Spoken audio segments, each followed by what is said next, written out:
খুনি হাসিনা এবং তার দোসররা সব দিক দিয়ে চেষ্টা করছে আমরা যেন সফল না হই, এবং কোনোভাবে যদি আমরা ব্যর্থ হই, আমরা যারা এখানে রয়েছি কারোরই অস্তিত্ব খুনি হাসিনা রাখবে না।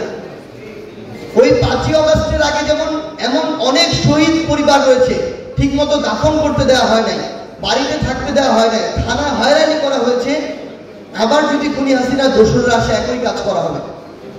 সেই জায়গা থেকে এটা আমাদের সকলের দায়িত্ব যে যেই স্বপ্ন নিয়ে যে স্পিরিট নিয়ে অভ্যুত্থান হয়েছে সেটাকে রক্ষা করা। আমরা আমাদের জায়গা থেকে সরকারের যেমন গঠনমূলক সমালোচনা করব, একইভাবে আমরা প্রশাসন থেকে শুরু করে সার্বিকভাবে সকলকে তাদের কাজে সহযোগিতাও করব। এবং আমরা এখানে আমাদের পুলিশ প্রশাসন রয়েছে, জেলা এবং বিভাগীয় প্রশাসন রয়েছে।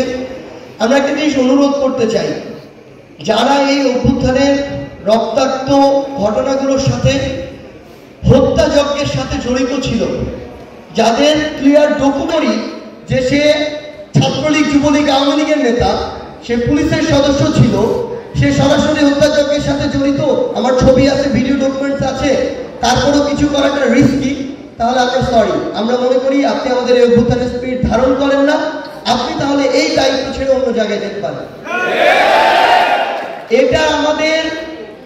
এটা শুধু আমাদের নয়, এখন যারা প্রশাসনের দায়িত্ব পালন করছে এটা তাদের অস্তিত্বের সাথে সম্পর্কিত।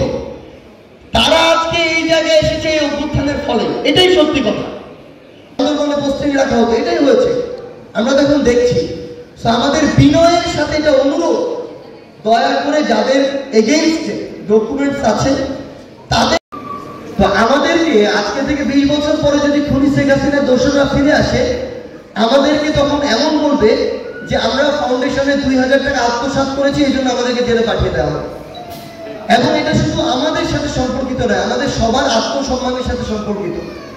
এই জন্য আমাদের ডকুমেন্টস গুলো লাগবে। আপনারা অনুগ্রহ করে এইগুলো যে কোনোভাবে জমা দেওয়ার ব্যবস্থা করবেন।